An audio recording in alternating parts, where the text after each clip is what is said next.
तो previous class में हम लोग फोटोसिंथेसिस के बारे में चर्चा किए थे। फोटोसिंथेसिस में हम बताया था कि ये एक प्रोसेस है जिसमें कोई भी ऑर्गेनिज्म अपना खाना खुद बनाता है लाइट एनर्जी के हेल्प से।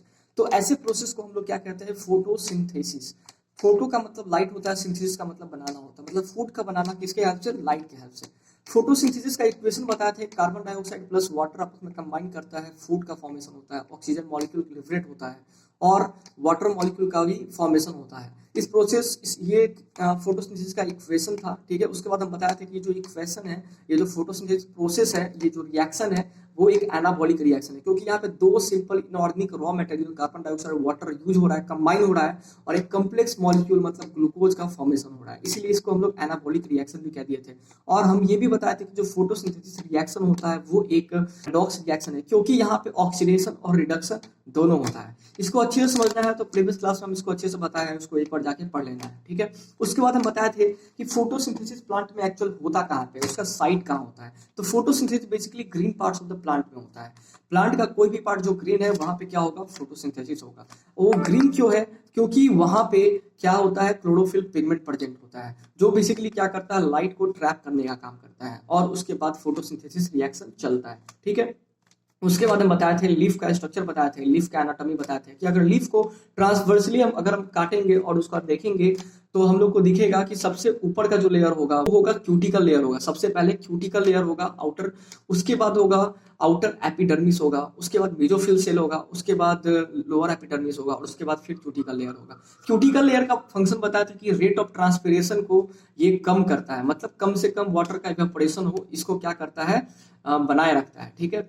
उसके बाद हम लोग मीजोफिल सेल का बात करते हैं, ठीक है। तो लीफ में सबसे इंपॉर्टेंट चीज क्या है, mesophyll cell. Mesophyll cell basically दो टाइप का होता है, ठीक है। एक होता है पैलिसेड पैरेन्काइमा और दूसरा होता है स्पॉन्जी पैरेन्काइमा। जो पैलिसेड पैरेन्काइमा होता है वो वर्टिकली अरेंज होता है और उसके बीच में इंटरसेलुलर स्पेस बहुत कम होता है, जबकि जो स्पॉन्जी पैरेन्काइमा होता है वो स्फेरिकल होता है और उसके बीच में इंटरसेलुलर स्पेस ज्यादा होता है। एक चीज बोले थे याद रखने के लिए कि पैलिसेड पैरेन्काइमा में क्लोरोप्लास्ट का नंबर ज्यादा होता है और स्पॉन्जी पैरेन्काइमा में क्लोरोप्लास्ट का नंबर कम होता है। इसका मतलब है कि पैलिसेड पैरेन्काइमा में फोटोसिंथेसिस ज्यादा होगा in compare to spongy parenchyma. अब यहाँ पे हम पैलिसेड पैरेन्काइमा में है, पैलिसेड पैरेन्काइमा है, वहां पे हम लोग जूम करेंगे और देखेंगे तो उसके अंदर हम लोग को बहुत सारा क्लोरोप्लास्ट दिखेगा। क्लोरोप्लास्ट को जूम करते हैं तो क्लोरोप्लास्ट क्या है, एक double membrane bound cell organelle है जिसके पास खुद का डीएनए और राइबोसोम है। अगर क्लोरोप्लास्ट के अंदर के स्ट्रक्चर के बारे में बात करें तो क्लोरोप्लास्ट के अंदर स्ट्रोमा होता है और ग्राना होता है। ग्राना क्या होता है, ग्रुप ऑफ थैलाक्वाइड होता है। थैलाक्वाइड बेसिकली प्लेट लाइक एक स्ट्रक्चर होता है जो कि स्टैक के फॉर्म में अरेंज होता है और इसी को ग्रुप को हम लोग ग्राना कहते हैं। और थैलाक्वाइड के ल्यूमेन में मतलब सरफेस पे क्या होता है, क्लोरोफिल पिगमेंट होता है जो कि लाइट को एब्जॉर्ब करने का काम कर रहा है। तो ये जो लाइट एब्जॉर्प्शन चल रहा है कहाँ पे चल रहा है, थैलाक्वाइड के सरफेस पे चल रहा है, ठीक है। इतना समझ आ गया होगा। और उसके बाद हम बताए थे कि जो फोटोसिंथेसिस रिएक्शन होता है बेसिकली इसका दो पार्ट है, लाइट रिएक्शन और डार्क रिएक्शन, ठीक है। जो हम लोग इक्वेशन पढ़ते हैं, कार्बन डाइऑक्साइड वाटर फूड बनाता है, और तो ये एक सिंगल रिएक्शन नहीं होता है, ये दो पार्ट में डिवाइडेड होता है। पहला लाइट रिएक्शन होता है और डार्क रिएक्शन होता है। तो अब है फोटोसिंथेसिस। तो ये जो फोटोसिंथेसिस रिएक्शन होता है ये बेसिकली दो पार्ट में डिवाइडेड है, लाइट रिएक्शन और डार्क रिएक्शन, ठीक है। तो ये बहुत ज्यादा इंपॉर्टेंट पार्ट है इस चैप्टर का, तो इसको ध्यान से समझना है, ठीक है। फोटोसिंथेसिस रिएक्शन दो पार्ट में डिवाइडेड है, लाइट रिएक्शन और डार्क रिएक्शन, ठीक है। लाइट रिएक्शन का मतलब क्या होता है, मतलब ऐसा रिएक्शन जो कि कब हो रहा है, लाइट के प्रेजेंस में हो रहा है, ठीक है। अगर लाइट नहीं होगा तो लाइट रिएक्शन भी नहीं होगा, ठीक है। तो ये याद रखना है कि लाइट रिएक्शन हमेशा लाइट के प्रेजेंस में होगा, जबकि जो डार्क रिएक्शन होता है, नाम से तो लग रहा है कि डार्क रिएक्शन मतलब डार्क में होगा, लेकिन यही याद रखना है कि डार्क रिएक्शन डार्क में नहीं होता है। ऐसा नहीं है कि डार्क रिएक्शन हमेशा डार्क में होगा। डार्क रिएक्शन का मतलब होता है कि लाइट इंडिपेंडेंट होता है, मतलब इसको लाइट से कोई फर्क नहीं पड़ता है, ये लाइट में भी हो सकता है या फिर लाइट के अब्सेंस में भी हो सकता है, इसीलिए इसको हम लोग डार्क रिएक्शन कहते हैं, ठीक है।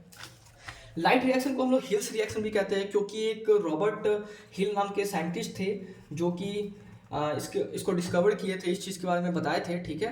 उसके बाद इसको हम लोग ब्लैकमैन्स रिएक्शन भी कहते हैं, क्योंकि ब्लैकमैन नाम के साइंटिस्ट थे, वो ये किए थे, डिस्कवर किए थे।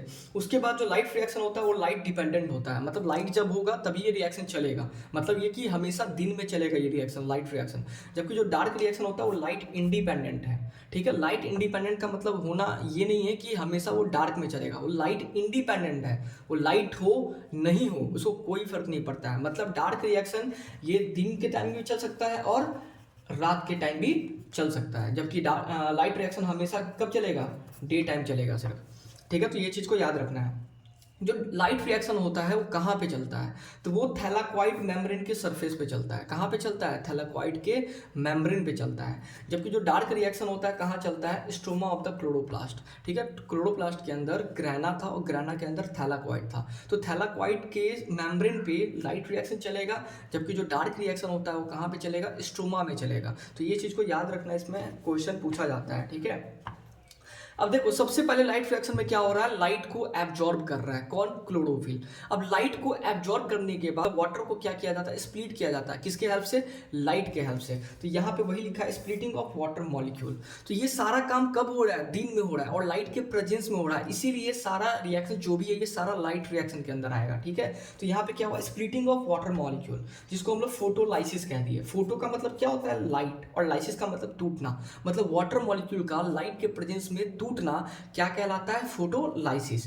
तो लाइट एनर्जी एब्जॉर्ब हुआ क्लोरोफिल के हेल्प से, उसके बाद उस लाइट का क्या यूज किया गया? स्प्लिटिंग में यूज किया गया। तो जो वाटर मॉलिक्यूल है वो लाइट के प्रेजेंस में क्या होगा? टूट जाएगा। किसमें? 2H+ आयन में, और ऑक्सीजन मॉलिक्यूल में क्या होगा? ये ब्रेक डाउन हो जाएगा। अब एक और चीज याद रखना है कि वाटर की स्प्लिटिंग में दो इंपॉर्टेंट एलिमेंट है जो कि बहुत ज्यादा हेल्प करता है, एक है क्लोरीन, दूसरा है मैग्नीज। ठीक है, ये एमसीक्यू में पूछ सकता है। ठीक है, तो ये बहुत इंपॉर्टेंट एलिमेंट है, तो इसको याद रखना है कि वाटर के स्प्लिटिंग में ये क्या करता है? हेल्प करता है। ठीक है, तो यहाँ पे जो H+ रिलीज होता है, अब उस H+ का यूज किया जाता है ATP और NADPH के फॉर्मेशन के लिए। ठीक है, कि जो ऑक्सीजन मॉलिक्यूल रिलीज होता है, इसका कुछ ऑक्सीजन मॉलिक्यूल यूज हो जाता है रिस्पायरेशन प्रोसेस में।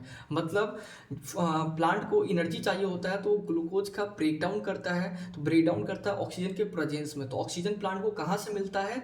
तो ऑक्सीजन मिलता है वाटर के स्प्लिटिंग में, क्योंकि अगर दिन का टाइम है, ये रिएक्शन दिन में चल रहा है, तो प्लांट, तो हम लोग जानते हैं कि प्लांट क्या करता है? ऑक्सीजन रिलीज करता है, वो ऑक्सीजन एब्जॉर्ब नहीं करता है। तो दिन में वो क्या कर रहा है? ऑक्सीजन रिलीज कर रहा है। तो प्लांट को ऑक्सीजन कहाँ से मिल रहा है? ग्लूकोज के ब्रेक डाउन करने का, तो वो मिल रहा है लाइट रिएक्शन में, वाटर के स्प्लिटिंग से।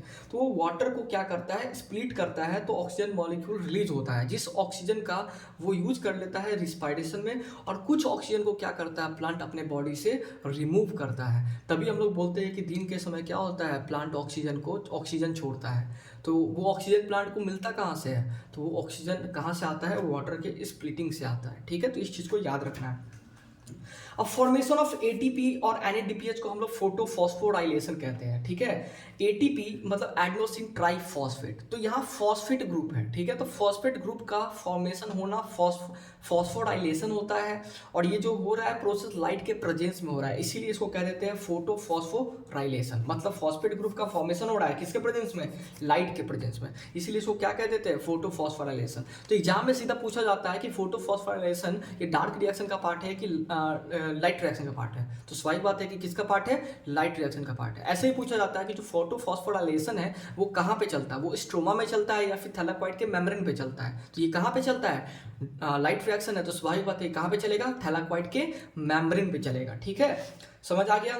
तो फाइनली अब एग्जाम में ऐसा भी पूछा जाएगा कि बताओ product of light reaction, light reaction के क्या क्या प्रोडक्ट होते हैं? तो स्वाभाविक बात है लाइट रिएक्शन का क्या प्रोडक्ट होगा? ATP, NADPH, और क्या होगा? ऑक्सीजन मॉलिक्यूल क्या होता है? इसका प्रोडक्ट होता है। जो हाइड्रोजन होता है वो यूज हो जाता है किसके फॉर्मेशन में? ATP और NADPH के फॉर्मेशन में। तो final product of light reaction क्या होता है? ATP, NADPH और O2। ठीक है, अब डार्क रिएक्शन की बात करें तो जो डार्क रिएक्शन होता है वो स्ट्रोमा में चलता है।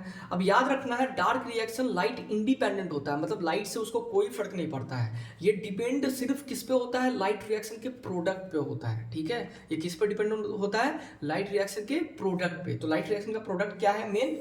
ATP और NADPH2। मतलब जो डार्क रिएक्शन है ये ATP और NADPH2 पे क्या है? डिपेंडेंट है। ये लाइट पर डिपेंडेंट नहीं है, ये लाइट रिएक्शन के प्रोडक्ट पे डिपेंडेंट है। तो मतलब लाइट हो नहीं हो ये रिएक्शन हमेशा चलेगा। तो इसको चाहिए क्या? इसको बस चाहिए ATP और NADPH होना चाहिए, तभी ये रिएक्शन चलेगा। अगर ATP NADPH नहीं होगा तो डार्क रिएक्शन नहीं चल पाएगा। ठीक है, तो वही लिखा हुआ है, only dependent on product of light reaction ATP और NADPH। ठीक है, इसके बाद याद रखना है कि जैसे लाइट रिएक्शन का फाइनल प्रोडक्ट था ATP, NADPH और ऑक्सीजन, वैसे ही डार्क रिएक्शन का जो फाइनल प्रोडक्ट होता है वो होता है कार्बोहाइड्रेट, मतलब ग्लूकोज। ठीक है, मतलब क्या?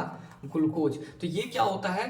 डार्क रिएक्शन का फाइनल प्रोडक्ट होता है। ठीक है, तो याद रखना है कि जो ग्लूकोज को बनने के लिए एटीपी NADPH का रिक्वायरमेंट होता है, मतलब लाइट रिएक्शन के प्रोडक्ट का रिक्वायरमेंट होता है। तो ये था लाइट रिएक्शन और डार्क रिएक्शन। तो 10th क्लास में इतना ही पढ़ना है, ज़्यादा डिटेल नहीं पढ़ना है। ठीक है, तो इसके बाद यहाँ पे एटीपी और एडीपी का सबका फुल फॉर्म दिया हुआ है। तो एटीपी का मतलब होता है एडेनोसिन ट्राइफॉस्फेट, एडीपी का मतलब होता है एडेनोसिन डाइफॉस्फेट, NADPH का मतलब होता है निकोटिनामाइड एडेनिन डाइफॉस्फेट हाइड्रोजन। तो ये इंपॉर्टेंट फुल फॉर्म है, इसको याद कर लेना, एग्जाम में पूछ लिया जाता है। ठीक है, अब स्टेप्स की बात करें, ठीक है, फोटोसिंथेसिस का स्टेप लाइन बाय लाइन। तो सबसे पहले क्या हुआ, ठीक है, एक प्लांट है, उस पर लीफ है, लीफ के अंदर क्या है, मेसोफिल सेल है, मेसोफिल सेल के अंदर पैलिसेड पैरेन्काइमा, स्पॉन्जी पैरेन्काइमा है।